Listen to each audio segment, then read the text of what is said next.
જય હિન્દ, વંદે માતરમ મિત્રો.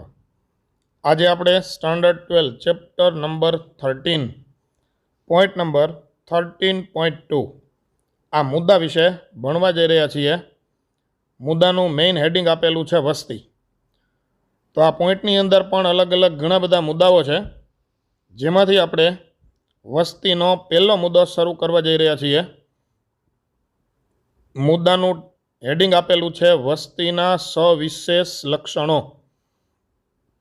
મતલબ ઇંગ્લિશમાં આપણે એને કહી શકીએ પોપ્યુલેશન એટ્રીબ્યુટ્સ.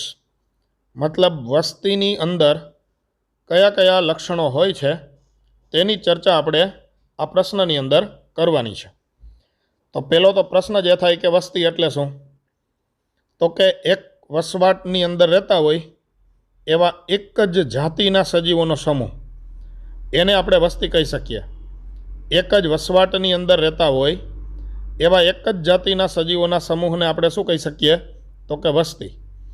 તો પહેલાં થોડી વસ્તીની ચર્ચા આપેલી છે, પછી એના લક્ષણોની વાત કરેલી છે. તો કહે છે કે પ્રકૃતિમાં આપણને કોઈ પણ જાતના એક વ્યક્તિગત સજીવના દર્શન ભાગ્યે જ થાય છે. દુનિયામાં શું એક જ સજીવ જોવા મળે છે અથવા તો એક જ જાતિના સજીવ જોવા મળે છે? તો જવાબ છે ના. ઘણી બધી અલગ અલગ જાતિઓ આ પૃથ્વી ઉપર અસ્તિત્વમાં છે, અને એ દરેક જાતિઓનો સમૂહ જો કોઈ એક વસવાટની અંદર રહેતો હોય તો એ જાતિની વસ્તી ગણાય. દાખલા તરીકે ગીરના જંગલમાં સિંહની જાતિની વસ્તી. રેડી? આ એનું વસ્તીનું ઉદાહરણ તમે આપી શકો, અને આ ખૂબ જાણીતું અને સહેલું ઉદાહરણ છે. તેમાંના મોટા ભાગના સારી રીતે વિકાસ પામેલા ભૌગોલિક વિસ્તારમાં સમૂહોમાં જ રહે છે. મતલબ દુનિયામાં સજીવ કંઈ એકલો રહેતો હોય એવું ભાગ્ય જ જોવા મળે. મોટા ભાગે સજીવ છે એ શેમાં રહે છે? તો કે સમૂહોમાં જ રહે છે. મનુષ્ય પણ સમૂહમાં જ રહે છે. એક સરખા સ્ત્રોત માટે એની વચ્ચે ભાગીદારી અથવા તો સ્પર્ધા થઈ છે. મતલબ ખોરાક છે, રહેઠાણ છે, જીવન જરૂરી વસ્તુ માટે એક જ જાતિના સજીવોનો સમૂહ હોય એની વચ્ચે પણ સ્પર્ધા થાય અથવા તો એની વચ્ચે ભાગીદારી થાય. એક જ જાતિના સજીવો છે એની વચ્ચે આંતર પ્રજનન પણ થઈ શકે. મતલબ એક વસ્તીની અંદર માનો કે 500 એક જ જાતિના સજીવો છે, તો એની વચ્ચે પરસ્પર શું થઈ શકે? તો કે પ્રજનન થઈ શકે. એને કહેવાય આંતર પ્રજનન. અને એક જ વસ્તીના સજીવો આંતર પ્રજનન કરી શકે. સંભવિત રીતે આંતરજાતીય હોય અને આ પ્રકારે તેઓ વસ્તીની રચના કરતા હોય. મતલબ એ મિશ્ર જાતીય અથવા આંતરજાતીય સજીવો પણ એની અંદર અમુક હોઈ શકે,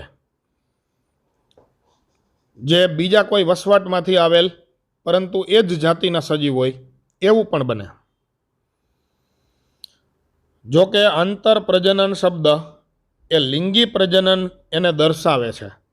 આંતર પ્રજનન એટલે તમે એના લિંગી પ્રજનનના અર્થમાં તમે એને બોલી શકો. જો કે અલિંગી પ્રજનનના પરિણામ સ્વરૂપે ઉદ્ભવતા જે સજીવ સમૂહો છે એ પણ પરિસ્થિતિકીય અભ્યાસના હેતુ માટે સામાન્યતઃ વસ્તી તરીકે જ માનવામાં આવે. એટલે એવું જરૂરી નથી કે એક જ વસ્તીના સજીવ વચ્ચે લિંગી પ્રજનન જ થાય. ઘણીવાર અલિંગી પ્રજનનથી પણ નવી સંતતિ સર્જાતી હોય તો પણ એ જ વસ્તીનો ભાગ એને ગણવામાં આવે છે. હજી થોડી આગળ વાત આપેલી છે. કહે છે કે ભેજયુક્ત જમીનમાં, આ ઉદાહરણ આપેલું છે, ભેજયુક્ત જમીનમાં બધા જ દરિયાઈ પક્ષીઓ, દાખલા તરીકે પોરબંદર અથવા તો જામનગરની જે દરિયાઈ ખાડીઓ છે ત્યાં એક સાથે ઘણા બધા વિદેશી પક્ષીઓ એનો સમૂહ આવે તો એ એક જ જાતિના પક્ષીઓ છે. ફ્લેમિંગો એનું નામ છે, બરાબર? અથવા તો સુરખાબ. તો એ પક્ષીઓની પણ એક વસ્તી આપણે ગણી શકીએ. એ દરિયાઈ પક્ષીઓ છે. બીજું એક ઉદાહરણ આપેલું છે, ત્યજાયેલ વસવાટમાં રહેતા ઉંદરો. મતલબ કોઈ વસવાટ છે એ ત્યજાયેલો છે, નકામો વસવાટ પડેલો છે અને ત્યાં ઉંદરો એ પોતાનું આખી વસ્તી બનાવે છે. વન ક્ષેત્રની અંદર રહેલા સાગના વૃક્ષો, માનો કે ડાંગનું જંગલ છે તો ડાંગના જંગલની અંદર સાગના વૃક્ષો એ પણ વસ્તીનું એક ઉદાહરણ છે. સંવર્ધન પાત્રમાંના બેક્ટેરિયા એ પણ એક વસ્તી છે. માનો કે એક પેટ્રી ડીશ હોય, પ્લેટ હોય, કાચની પ્લેટ, એની અંદર પોષક દ્રવ્યયુક્ત માધ્યમ આપણે મૂકેલું હોય અને એ પોષક દ્રવ્યયુક્ત માધ્યમમાં બેક્ટેરિયા જો ઉછેરવામાં આવે તો સંવર્ધન પાત્રમાં રહેલા બેક્ટેરિયા એ પણ એક વસ્તીનું ઉદાહરણ છે. તળાવમાં કમળના છોડ વાવો. માનો કે કોઈ એક નાનકડું તળાવ છે અને એની અંદર ઘણા બધા કમળના છોડ ઉગી નીકળ્યા છે, તો એ કમળ છે એ પણ એનું ઉદાહરણ છે. આપણે આવું બોલી શકીએ, તળાવમાં કમળની વસ્તી. ક્લિયર? તો વસ્તીના તો મિત્રો આવા ઘણા બધા ઉદાહરણો આપી શકાય. અગાઉના પ્રકરણમાં તમે શીખ્યા છો તેમ છતાં પણ વ્યક્તિગત સજીવ એ છે કે જે પરિવર્તિત પર્યાવરણનો સામનો કરે છે. વસ્તીના સ્તરે પ્રાકૃતિક પસંદગી દ્વારા ઈચ્છિત લક્ષણોને વિકસિત કરવાનું સંચાલન થાય છે. મતલબ કોઈ પણ વસ્તી જે વસવાટમાં રહે છે એ વસવાટના પર્યાવરણ મુજબ એ વસ્તીના સજીવો, એના લક્ષણો એ સતત બદલાય છે અને પેઢી દર પેઢી એ લક્ષણો એ વારસામાં પણ આપે છે. મતલબ વસ્તી પર પર્યાવરણની અસરને લીધે વસ્તીના સજીવોના લક્ષણો બદલાતા જાય અને પેઢી દર પેઢી એમાં ફેરફારો થતા જાય અને એને લીધે જ ઉદ્વિકાસ થાય છે. આવું એ સમજાવવા માગે છે. એટલે આપેલું છે કે આથી વસ્તી પરિસ્થિતિ વિદ્યા. વસ્તી પરિસ્થિતિ વિદ્યાનો મતલબ એ પરિસ્થિતિ વિદ્યાની એક શાખાનું નામ છે. પરિસ્થિતિ વિદ્યા ખુદ પોતે, તો કે એ ખુદ પોતે જીવ વિજ્ઞાનની શાખા છે. એવી પરિસ્થિતિ વિદ્યા જેમાં વસ્તીના વસવાટ અથવા તો વસ્તીના નિવાસસ્થાન કે આજુબાજુના પર્યાવરણ વિશેનો અભ્યાસ થાય તો એને કહેવાય વસ્તી પરિસ્થિતિ વિદ્યા. અને વસ્તી પરિસ્થિતિ વિદ્યા છે એ પરિસ્થિતિ વિદ્યાનું એક મહત્વનું ક્ષેત્ર છે. કારણ શું? તો કે કારણ કે તે પરિસ્થિતિ વિદ્યાને વસ્તી જનીન વિદ્યા અને ઉદ્વિકાસ સાથે જોડે છે. મતલબ પરિસ્થિતિ વિદ્યા જે છે એને વસ્તી જનીન વિદ્યા સાથે જોડવું હોય. વસ્તી જનીન વિદ્યા એટલે કોઈ પણ એક જ વસ્તીના જનીનોનો અભ્યાસ. અને ઉદ્વિકાસ એટલે 7મા ચેપ્ટરની અંદર આવી ગયું છે, તમે જાણો છો. મતલબ વાંદરામાંથી મનુષ્ય બનવાની પ્રક્રિયા એ ઉદ્વિકાસ છે. ક્લિયર? તો પરિસ્થિતિ વિદ્યાને વસ્તી જનીન વિદ્યા અને ઉદ્વિકાસ વિદ્યા સાથે જોડવાનું કામ કોનું છે? તો કે વસ્તી પરિસ્થિતિ વિદ્યાનું. હું વાક્ય ફરીથી બોલું છું, તમે સાંભળજો. પરિસ્થિતિ વિદ્યાને વસ્તી જનીન વિદ્યા અને ઉદ્વિકાસ વિદ્યા સાથે જોડવાનું કામ કોનું છે? તો કે વસ્તી પરિસ્થિતિ વિદ્યાનું. ચાલો, આ બધી જીવ વિજ્ઞાનની શાખાઓના નામ છે, આપણે ખાસ ધ્યાનમાં રાખશું. તો થોડી આગળ વાત આપેલી છે, જ્યારે જોઈ લઈએ. વસ્તી જે છે એ ચોક્કસ લક્ષણ ધરાવે છે. વસ્તીની અંદર ઘણા બધા ચોક્કસ લક્ષણો જોવા મળે છે જે વ્યક્તિગત સજીવમાં ન હોય. મતલબ આખી વસ્તીમાં લક્ષણ હોય અને એ લક્ષણ પાછું વ્યક્તિગત સજીવમાં ન હોય, આવું બની શકે. દાખલા તરીકે કોઈ વ્યક્તિગત સજીવ હોય તો એ જન્મે છે. માનો કે અમદાવાદની અંદર વસવાટ કરતા મનુષ્યની વસ્તી. તો અમદાવાદની અંદર કોઈ એક મનુષ્યની વાત આપણે વિચારીએ તો એ મનુષ્ય જન્મે છે, એ મનુષ્યનું મૃત્યુ પણ થાય છે. પણ વસ્તી જન્મે અને વસ્તી મૃત્યુ પામે એવું ના હોય. હા, એવું હોઈ શકે કે વસ્તીમાં જન્મ દર અને મૃત્યુ દર આવા બે લક્ષણ હોઈ શકે. જન્મ દરનો મતલબ છે કોઈ એક જ સમયની અંદર વસ્તીમાં જન્મતા નવા સજીવોની સંખ્યા. માનો કે અમદાવાદની અંદર એક વર્ષની અંદર નવા 25,000 બાળકો જન્મે છે, તો આપણે એવું કહી શકીએ કે એક વર્ષનો અમદાવાદનો જન્મદર 25,000 છે. ક્લિયર? એ જ રીતે મૃત્યુદરનો પણ ઉલ્લેખ કરી શકાય. મૃત્યુદરનો મતલબ થશે એકમ સમયમાં કોઈ પણ વસ્તીમાં થતા મૃત્યુની સંખ્યા. હવે એ એકમ સમય એટલે એક અઠવાડિયું, એક મહિનો, એક વર્ષ, અલગ અલગ લઈ શકાય. કારણ કે અલગ અલગ વસ્તી હોય તો એ મુજબ એનો જે ટાઈમિંગ પીરિયડ છે એ પણ તમે અલગ અલગ લઈ શકો. કારણ કે કોઈ વસ્તી એના સજીવોની ઉંમર છે એ ખૂબ લાંબી હોય અને અમુક સજીવો એવા હોય કે જેની ઉંમર ખૂબ ટૂંકી હોય. તેથી આ દરને વસ્તીના સભ્યોની સાપેક્ષે સંખ્યામાં થતા ફેરફાર એટલે કે વધવું કે ઘટવું, મતલબ જન્મદર છે એનાથી વસ્તી વધે છે અને મૃત્યુદર છે એનાથી વસ્તી ઘટે છે. મિત્રો, આ જન્મદર અને મૃત્યુદરને સમજવા માટે એક ઉદાહરણ આપેલું છે કે કોઈ તળાવમાં પાછલા વર્ષમાં, મતલબ ગયા વર્ષમાં કમળના 20 છોડ હતા. એક વર્ષની અંદર પ્રજનન દ્વારા 8 નવા છોડ ઉમેરાય છે અને વર્તમાન વસ્તી, મતલબ એક વર્ષ પછી હાલની વસ્તી એ ટોટલ 28 છોડની થઈ ગઈ છે. તો એનો જન્મદર કઈ રીતે માપશું? તો કે એનો જન્મદર માપવા માટે આપણે આવું સૂત્ર મૂકી શકીએ કે ટોટલ 20 છોડ હતા તો એક વર્ષે 8 છોડ વધે છે.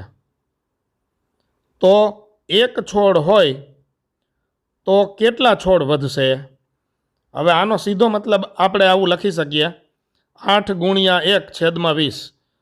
તો હું ડાયરેક્ટ આવું લખી શકું ને 8/20. બસ એને અહીંયા એ જ લખેલું છે. ચાલો, ક્લિયર? હવે એનો જવાબ આવે 0.4 સંતતિ. મતલબ એક છોડે 0.4 સંતતિ દર વર્ષે વધે છે. તો આ એનો જન્મદર છે. સેમ આ જ રીતે તમે મૃત્યુ દર પણ માપી શકો. માનો કે પ્રયોગશાળામાં કુલ 40 ફળ માખી છે, ફ્રૂટ ફ્લાઇઝ. 40 ફળ માખી એક પ્રયોગશાળાની અંદર છે. એની વસ્તીમાં 4 વ્યક્તિગત ફળ માખીઓ દર્શાવેલ ચોક્કસ સમયાંતરે, ચોક્કસ સમયાંતર એટલે એક અઠવાડિયું આપણે વિચારી લઈએ. એક અઠવાડિયાની અંદર માનો કે 4 વ્યક્તિગત ફળ માખી એ ગુજરી જાય છે. મતલબ એક અઠવાડિયાની અંદર એ મૃત્યુ પામે છે. તો એ સમય દરમિયાન વસ્તીમાં મૃત્યુદર કેટલો થશે? તો કે 40. આવી રીતે એનું પણ આપણે સૂત્ર મૂકી શકીએ કે 40 ફળ માખી એમાંથી અઠવાડિયે કેટલી મૃત્યુ પામેલી છે? 4. તો એકમાં કેટલી મૃત્યુ પામશે? તો કે 4 ગુણ્યા 1/40. હું ડાયરેક્ટ 4/40 પણ લખી શકું. ક્લિયર? તો આનો જવાબ આવશે 4/40 એટલે કે 0.1 મૃત્યુદર છે. મિત્રો, એક વાત હંમેશા ધ્યાનમાં રાખશું, આની આગળના પ્રશ્નોમાં પણ આપણે ભણવાના છીએ કે જન્મદર વસ્તીની સંખ્યા વધારે અને મૃત્યુદર વસ્તીની સંખ્યા ઘટાડે છે. તો આપણે આ મુદ્દાની અંદર વસ્તીના 2 લક્ષણો વિશે અભ્યાસ કરી લીધો છે. એક લક્ષણ છે જન્મદર અને બીજું લક્ષણ છે મૃત્યુદર. મિત્રો, વસ્તીનું હજી એક બીજું વિશિષ્ટ લક્ષણ છે. તો અહીં આપેલું છે બીજું વિશિષ્ટ લક્ષણ કયું છે? તો કે લિંગ પ્રમાણ અથવા એને જાતિ પ્રમાણ પણ કહી શકાય. ઇંગ્લિશમાં કહેવાય સેક્સ રેશિયો. મતલબ કોઈ પણ વસ્તીમાં નરની સંખ્યા કેટલી છે અને માદાની સંખ્યા કેટલી છે. માનો કે આપણે ભારતની વાત કરીએ તો દર 100 પુરુષોએ ભારતની અંદર 90 સ્ત્રી હોય તો આપણે આવું બોલી શકીએ કે એની ટકાવારી કેટલી છે. તો એવી રીતે એને ટકાવારીમાં પણ તમે દર્શાવી શકો.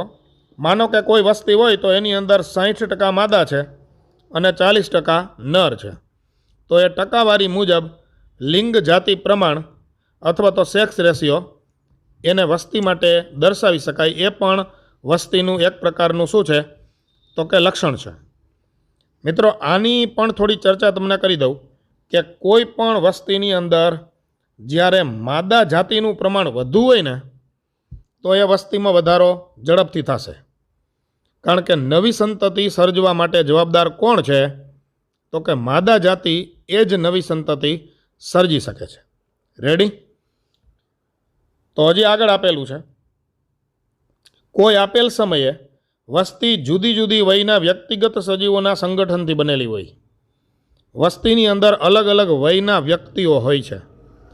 અમુકની ઉંમર નાની છે, અમુકની ઉંમર મીડિયમ એટલે કે મધ્યમ છે, અને અમુકની ઉંમર ખૂબ મોટી હોય છે.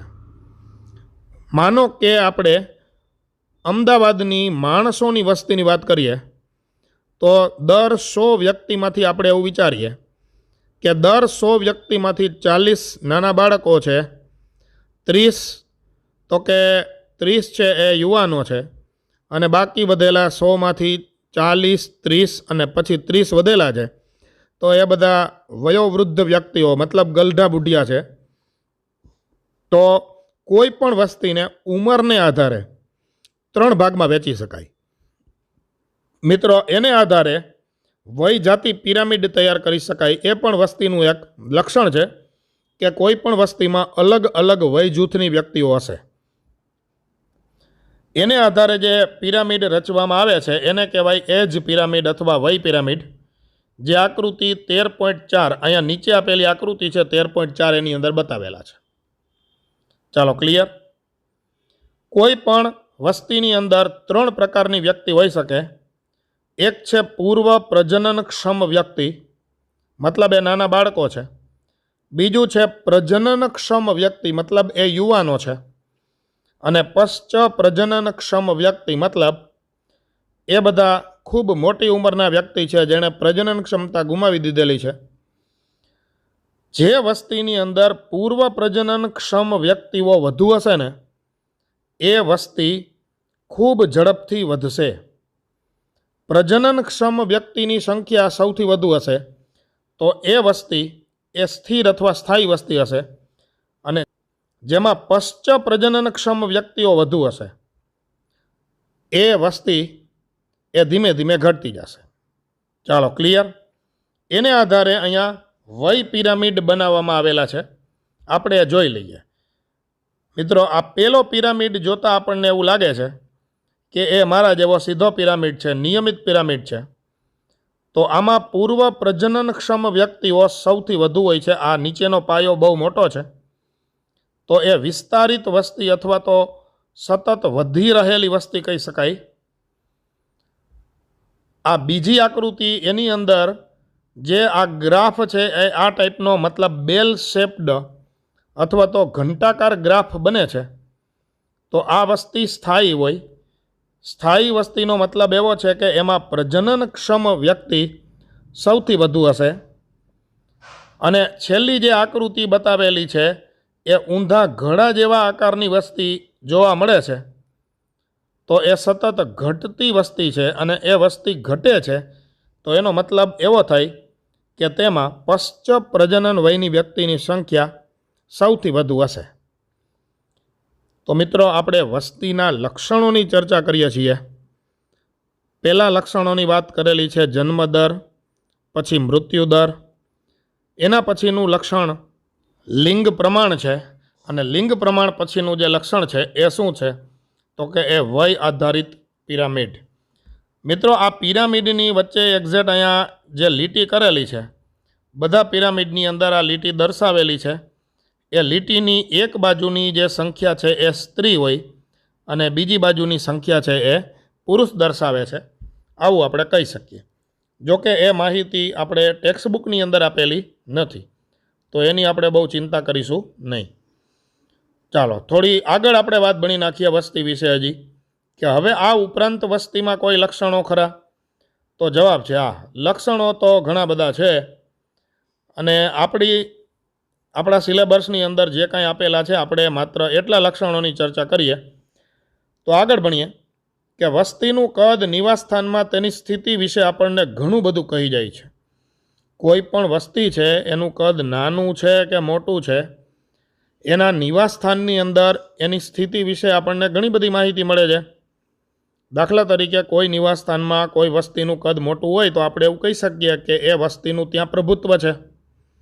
દાખલા તરીકે ડાંગના જંગલોની અંદર સાગના વૃક્ષોની વસ્તી વધુ છે તો આપણે એવું બોલી શકીએ કે ડાંગના જંગલોની અંદર સાગના વૃક્ષોનું પ્રભુત્વ છે. એટલે આ વાક્ય લખેલું છે કે વસ્તીનું કદ તેના નિવાસસ્થાનમાં તેની સ્થિતિ વિશે આપણને ઘણું બધું કહી જાય છે. વસ્તીમાં આપણી ઈચ્છા મુજબ ગમે તે પરિસ્થિતિકીય પ્રક્રિયાઓની શોધખોળ કે આપણે તપાસ કરીએ.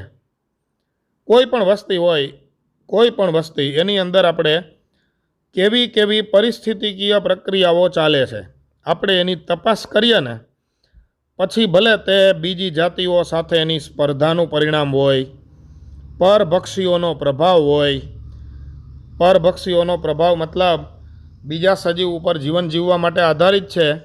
સિંહ, વાઘ, દીપડો, ચિત્તો આ બધા પરભક્ષી છે.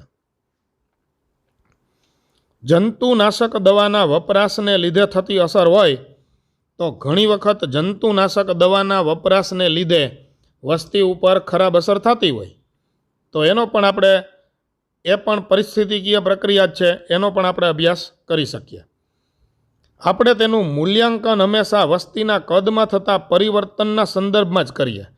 દાખલા તરીકે જંતુનાશક દવાનો વપરાશ કરવાને લીધે કઈ વસ્તીની સંખ્યામાં કેટલો ઘટાડો થયેલો છે, આપણે આ રીતે જ એનો અભ્યાસ કરીએ છીએ. અથવા તો ગીરના જંગલમાં સિંહ અને દીપડા જેવા પરભક્ષીની હાજરીને લીધે ત્યાં વસવાટ કરતા હરણની સંખ્યામાં અથવા હરણની વસ્તીમાં કેટલો ઘટાડો થયો છે. આ રીતે આપણે શું કરી શકીએ, એનો અભ્યાસ ટૂંકમાં વસ્તીના કદના પરિવર્તનના સંદર્ભમાં જ અભ્યાસ થાય કે કોઈ પણ સ્પર્ધાને લીધે, પરભક્ષીને લીધે અથવા જંતુનાશક દવાને લીધે કોઈ પણ વસ્તીમાં એના કદમાં કેટલું પરિવર્તન આવે છે, એ રીતે આપણે એનો અભ્યાસ કરી શકીએ. પ્રકૃતિમાં વસ્તીના કદની કોઈ પણ વર્ષમાં આટલી ઓછી સંખ્યા એટલે કે 10થી ઓછી હોઈ શકે. દાખલા તરીકે ભરતપુરની ભેજયુક્ત ભૂમિમાં સાઇબેરિયન સારસ, એની વસ્તી ઘણીવાર બહુ ઓછી હોય અથવા ઘણીવાર કોઈ સજીવની વસ્તી લાખોમાં પણ હોઈ શકે. દાખલા તરીકે તળાવમાં ક્લેમિડોમોનાસ, એની વસ્તી લાખોની સંખ્યામાં પણ હોઈ શકે. મતલબ એવું જરૂરી નથી કે વસ્તી મોટી જ હોય, વસ્તી નાની પણ હોય. દાખલા તરીકે ગીરના જંગલમાં સિંહની વસ્તી 500ની છે. હવે એની બદલે એ જ ગીરના જંગલમાં ખાખરાના ઝાડ, ખાખરા મતલબ કેસુડો, કેસરી કલરના ફૂલ આવે ને, પલાસના ફૂલ કહેવાય, તો કેસુડો અથવા તો ખાખરાના ઝાડની વસ્તી ગીરના જંગલમાં લાખોની સંખ્યામાં છે. તો આનો મતલબ એવો થાય કે સિંહની વસ્તી નાની છે, જ્યારે એની સામે ખાખરાના ઝાડની વસ્તી શું છે તો કે એ ખૂબ મોટી છે. તો એને આધારે વસ્તીને હજી એક લક્ષણ હોય છે અને એ વસ્તીનું લક્ષણ એને આપણે કહેશું વસ્તી ગીચતા. શું નામ આપશું? વસ્તી ગીચતા. બોલે તો એને કહેવાય પોપ્યુલેશન ડેન્સિટી. એનના દરજ્જા તરીકે એને ઓળખાવાય. એન એટલે નંબર, મતલબ સંખ્યા. તો કોઈ પણ વસ્તી ઓછા વિસ્તારની અંદર જો વધુ સંખ્યામાં રહેતી હોય તો આપણે એવું બોલી શકીએ કે ત્યાં વસ્તીની ગીચતા વધુ છે, પોપ્યુલેશન ડેન્સિટી.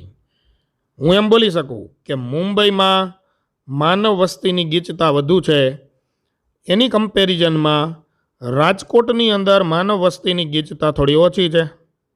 ક્લિયર છે? તો આવું ઉદાહરણ બોલી શકાય. તો એ વસ્તીની ગીચતા આ મુંબઈ અને રાજકોટ ઉપરથી, એના ઉદાહરણ ઉપરથી તમે સમજી ગયા હશો કે વસ્તીની ગીચતા શું છે. એ આવશ્યક નથી કે વસ્તીને માત્ર સંખ્યાની રીતમાં જ માપી શકાય. એવું જરૂરી નથી કે વસ્તીને તમે સંખ્યામાં જ માપી શકો. એનું કારણ છે મિત્રો, ઘણી વખત કોઈ વસ્તી એવી હોય જેને સંખ્યામાં માપવી શક્ય જ ના હોય. દાખલા તરીકે બનાસકાંઠા જિલ્લાની અંદર તીડનો હુમલો થયેલો અને એ તીડના ટોળાની વસ્તી ખૂબ મોટી હોય અને એ અબજોની સંખ્યામાં હોય, તો એક એક તીડને આપણે કંઈ ગણવા ન બેસીએ. સમજાય મારી વાત બધાને કે નહીં? એક એક તીડને ગણવું શક્ય છે નહીં. તો વસ્તીની કુલ સંખ્યા તમે એ જ માપને મગજમાં ફિટ કરી દો એવું જરૂરી નથી. કે છે કેટલાક કિસ્સામાં તો એ અર્થહીન હોય, એનું નિર્ધારણ કરવું જ મુશ્કેલ હોય, એનો કાંઈ મતલબ જ નથી. એક તીડને તમે ગણતરીમાં લીધું હોય તો વળી પાછું એ જ તીડ ઉડીને બીજા દિવસે બીજા એરિયાની અંદર ક્યાંય હોય તો ત્યાં ફરીથી ગણાઈ જાય, આવું પણ થઈ શકે. અથવા તો એની સંખ્યા એટલી બધી છે કે એની ગણતરી કરવી શક્ય જ નથી. કોઈ પણ વિસ્તારમાં જો 200 કોંગ્રેસ ઘાસ હોય, મિત્રો કોંગ્રેસ ઘાસ અથવા તો ગાજર ઘાસ, એનું અહીંયા વૈજ્ઞાનિક નામ આપેલું છે પાર્થેનિયમ હિસ્ટેરોફોરસ. પાર્થેનિયમ હિસ્ટેરોફોરસ, આ એનું વૈજ્ઞાનિક નામ છે ગાજર ઘાસ.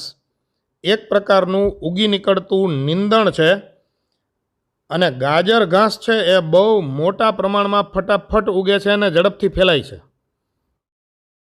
માનો કે હું કોઈ એક વસવાટની વાત કરું, ત્યાં એક બહુ મોટો વડલો ઉગેલો છે. બહુ મોટો શું છે? તો કે વડલો એટલે કે વટવૃક્ષ છે. બહુ મોટો વડલો છે, પણ વડલાની સંખ્યા એક જ છે અને એની સામે ગાજર ઘાસની સંખ્યા કેટલી કીધી છે? તો કે 200. પણ ગાજર ઘાસ એટલે એ નાનો છોડ છે, જ્યારે વડલાનું કદ એના કરતાં હજારો લાખો ગણું મોટું છે. તો આપણે શું ગણવું? કોની ગીચતા વધુ ગણવી? તો કે ગાજર ઘાસના છોડ 200 છે તો એની ગીચતા જ વધુ ગણાય ને. પણ જનરલી બધા જ 200 ગાજર ઘાસને તમે ભેગા કરો, એનું કદ ગણો અને એને વડલાના એક જ ઝાડના કદ સાથે કમ્પેર કરો ને, તો વડલાનું કદ એના કરતાં શું થતું હોય? તો કે મોટું થતું હોય. આવું બની શકે? તો હજી આગળ ભણી નાખીએ. તો આપણે એમ કહેવું પડે કે ગાજર ઘાસના પ્રમાણની સાપેક્ષે વટવૃક્ષની વસ્તીની ગીચતા ખૂબ ઓછી છે. તો ત્યારે આવી રીતે સાપેક્ષ ગીચતાની આપણે વાત કરવી પડે. ગાજર ઘાસના પ્રમાણની સાપેક્ષે વડલાના વૃક્ષની વસ્તીની ગીચતા ઓછી છે, કારણ કે વડલાનો વૃક્ષ તો એક જ છે. એટલે કે એ સમાજમાં વટવૃક્ષની ગંજાવર ભૂમિકા એ અવગણવા બરાબર છે. મતલબ ભલે મોટું છે, ભલે એનું કદ વધુ છે, પણ સંખ્યા તો એક જ છે. તો અલગ અલગ રીતે તમે વસ્તીની ગીચતાને સમજાવી શકો. આવા કિસ્સાઓમાં ટકાવારી આવરણ અથવા તો જૈવ ભાર એ વસ્તીના કદનું વધુ અર્થપૂર્ણ માપન છે. ઘણા એવી રીતે પણ માપે કે વડલાનો ટોટલ જૈવ ભાર, મતલબ એમાં પોષક દ્રવ્ય ટોટલ કેટલું છે, ગાજર ઘાસમાં ટોટલ જૈવ ભાર કેટલો છે, અથવા તો બંનેનું કદ પણ માપે. એ રીતે પણ એની ગીચતાનું માપન થઈ શકે. એવું જરૂરી નથી કે એની સંખ્યા જ માપવી. જો વસ્તી ખૂબ વિશાળ હોય, કન્ડિશન આપેલી છે, વસ્તી ખૂબ વિશાળ હોય મતલબ તીડનું ટોળું, અબજોની સંખ્યામાં તીડ એની અંદર હોય, ગણતરી અસંભવ હોય અથવા તો ગણતરીમાં વધુ સમય લાગે એમ હોય, તો હું તો કહું ભાઈ એ વસ્તીની ગણતરી કરવાની જરૂર જ શું છે ભાઈ? સમજાણી મારી વાત બધાને કે નહીં? તો તેની કુલ સંખ્યા એ સરળતાથી અપનાવવા યોગ્ય માપન બિલકુલ નથી. શું કરવા ભાઈ? તો કે સંખ્યા જ જાજી હોય તો તમે એની સંખ્યા ગણી લ્યો ને, ત્યાં તો આખી જિંદગી પૂરી થઈ જાય. તો એ ધંધો કરાય નહીં. ચાલો રેડી? બીજી વાત આપેલી છે, જો તમારી પાસે પ્રયોગશાળામાં એક પેટ્રી ડીશ હોય, મતલબ કાચની પ્લેટ, એમાં બેક્ટેરિયાનું ઘટ સંવર્ધન હોય, મતલબ બેક્ટેરિયા પોષક દ્રવ્યમાં આપણે ઉછેરેલા હોય, તો તેની ગીચતા જાણવાનું સર્વોત્તમ માપન કયું? હવે બેક્ટેરિયાને પ્લેટમાં હું એક એકને અલગ કરીને ગણવા? હવે જે વસ્તુ બરાબર નરી આંખે દેખાતી જ નથી એને ગણવા કેમ? પણ અંદાજિત પ્લેટની અંદર એનું ક્ષેત્રફળ માપી શકાય ને, અથવા તો એ બેક્ટેરિયા છે એનું કદ માપી શકાય. ચાલો ક્લિયર? આવું ઘણું બધું થઈ શકે. એની સંખ્યા ગણવા ન બેસાય ભાઈ, કારણ કે બેક્ટેરિયાની સંખ્યા ગણીએ ને તો આપણી આખી જિંદગી એમાં જ પૂરી થઈ જાય. હજી આગળ આપેલું છે કે ક્યારેક ચોક્કસ પરિસ્થિતિકીય સંશોધનો માટે નિરપેક્ષ વસ્તીની ગીચતા જાણવાની આવશ્યકતા હોતી નથી. નિરપેક્ષ વસ્તીની ગીચતા એટલે વળી શું? તો કે એની સંખ્યા જાણવાની કોઈ જરૂર હોતી નથી. ઘણીવાર એવું હોય. તો શું કરવું? તો કે એ સમયે આપણે સાપેક્ષ ગીચતા છે ને એનાથી આપણે જાણી શકીએ કે કોઈ સજીવની ગીચતા કેટલી છે. દાખલા તરીકે આપણે આનું ઉદાહરણ આગળ જ આપેલું છે કે ગાજર ઘાસની સાપેક્ષે વડલાનું કદ મોટું છે. તો એકબીજાની સાપેક્ષમાં આપણે શું ગણી શકીએ? તો કે વસ્તીની ગીચતા ગણી શકીએ, માપી શકીએ. એવું જરૂરી નથી કે એની સંખ્યા જ ગણવી. ચાલો હજી આગળ આપેલું છે, જોઈ લઈએ. ક્યારેક ચોક્કસ પરિસ્થિતિકીય સંશોધનો માટે નિરપેક્ષ વસ્તીની ગીચતા જાણવાની આવશ્યકતા હોતી જ નથી. સાપેક્ષ ગીચતા મતલબ રિલેટિવ ડેન્સિટી એનાથી પણ આ ઉદ્દેશની પૂર્તિ કરી યોગ્ય રીતે નિષ્પક્ષતાથી કામ ચલાવી લેવાય છે. મતલબ સંખ્યા ગણવાની આળસ થાય ને ભાઈ, આળસ થાય. શા માટે? તો કે વસ્તી એવડી મોટી છે કે એની સંખ્યા ગણવી શક્ય જ નથી. તો ત્યારે સાપેક્ષ ગીચતા એની ગણી શકાય કે ભાઈ એક સજીવની સાપેક્ષમાં બીજાની વસ્તી આટલી છે, આવું પણ ગણી શકો. અથવા એવું ગણી શકાય કે આટલા વિસ્તારમાં આની સંખ્યા અંદાજિત આટલી છે, એવો અંદાજ પણ લગાવી શકાય. તો એને કહેવાય સાપેક્ષ ગીચતા. એનાથી કામ ચલાવી લેવામાં આવે. એક ઉદાહરણ આપેલું છે કે પ્રતિ પાસ દીઠ પકડવામાં આવેલી માછલીઓની સંખ્યા. માનો કે એક ટ્રેપ કોઈ તળાવની અંદર કે દરિયાની અંદર એક ટ્રેપ નાખેલ છે, મતલબ ઝાડ પાથરેલી છે. તો એક ઝાડની અંદર કેટલી માછલી આવે છે? માનો કે એક ઝાડની અંદર 2-3 માછલી જ આવે તો એવું માની લેવામાં આવે કે તળાવમાં માછલીની ગીચતા ઓછી છે. અને જો એક જ ઝાડની અંદર 200-500 માછલીઓ એકસાથે આવી જાય તો એવું માની લેવામાં આવે કે તળાવમાં માછલીઓની વસ્તી એની ગીચતા વધુ છે. તો આ સાપેક્ષ ગીચતા છે, મતલબ રિલેટિવ ડેન્સિટી. ચાલો હજી આગળ આપેલું છે.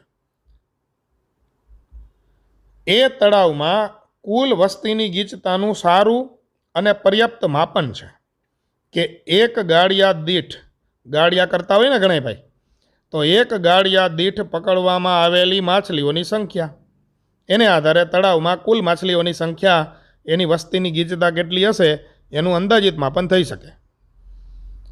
આપણે વાસ્તવિક રીતે ગણતરી કર્યા વગર કે જોયા વગર પરોક્ષ રીતે વસ્તીના કદનો અંદાજ લગાવવાની મોટે ભાગે ઉપકૃતતા કરીએ છીએ.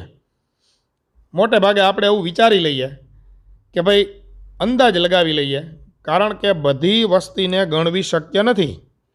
નાની વસ્તી હોય, માનો કે સિંહની વસ્તી 500ની છે તો એ ગણી શકાય છે. વાઘની વસ્તી માનો કે આખા ઇન્ડિયાની અંદર 1200-1300 વાઘ હોય તો એ નાની વસ્તી છે, એ ગણી શકાય છે. વાઘ તો દેખાય એવું પ્રાણી છે. પણ હવે કોઈ એમ કહે કે ભારતની અંદર વસવાટ કરતા વાંદરાની વસ્તી તમે ગણો, તો શું એ વાંદરાની પાછળ આપણે ઝાડવા ઉપર ઠેકડ કરવું? એની પાછળ થોડું ફરાય છે. સમજાય વાત બધાને કે નહીં? અને એની તો વસ્તી પણ ખૂબ મોટી છે. ચાલો હજી આગળ આપેલું છે. આપણા રાષ્ટ્રીય ઉદ્યાનો વાઘ આરક્ષણ ક્ષેત્રમાં વાઘની વસ્તી ગણતરી એ ઘણીવાર વાઘના પગલાંની નિશાની અને એની મળગુટિકાઓ મતલબ વાઘના ઉત્સર્ગ દ્રવ્યો, એને આધારે એની ગણતરી કરવામાં આવે છે કે કઈ જગ્યાએથી વાઘ પસાર થયો છે, એના ઉત્સર્ગ દ્રવ્ય ક્યાં પડેલા છે, એના પગલાંની નિશાની કઈ જગ્યાએ છે, એને આધારે વાઘની ગણતરી કરી શકાય છે. તો મિત્રો સરસ મજાની આપણે આ વાત અહીંયા પૂર્ણ કરીએ છીએ. વસ્તીના લક્ષણો એની અંદર મેઇન વાત તો એક જન્મદર, બીજું મૃત્યુદર આવશે, પછી સેક્સ રેશિયો મતલબ લિંગ જાતિ પ્રમાણ, પછી આવશે વય આધારિત પિરામિડ, અને છેલ્લું આ લક્ષણ છે એ વસ્તીની ગીચતા. મતલબ પોપ્યુલેશન ડેન્સિટી. તો આટલા લક્ષણો વસ્તીના ખાસ આપણે ધ્યાનમાં રાખશું. આમાં આવેલા જે ઉદાહરણો છે એને પણ આપણે ધ્યાનમાં રાખીશું. સંપૂર્ણપણે થિયરિકલ પ્રશ્ન છે. લીટીએ લીટી આપણે તૈયાર કરશું, કારણ કે એક એક લીટીમાંથી MCQ એ પૂછી શકે એની આપણે તૈયારી રાખવાની છે. તો મિત્રો, તમે ચેનલને સબસ્ક્રાઈબ કરેલી ન હોય તો સબસ્ક્રાઈબ કરી લેજો. મેં ડિસ્ક્રિપ્શનની અંદર કેટલીક લિંક મૂકેલી છે જે નીટ માટે ખૂબ ઉપયોગી છે. તમે વિડીયોની નીચે જે ડિસ્ક્રિપ્શન આપેલ છે એમાં જઈ અને લિંક ઉપર ક્લિક કરી અને સરળતાથી એ વિડીયો તમે જોઈ શકશો. તો આવજો મિત્રો, ફરી મળીશું. સાથે મળી જીવ વિજ્ઞાન ભણીશું. સુતરિયા સરના. જય હિન્દ, વંદે માતરમ.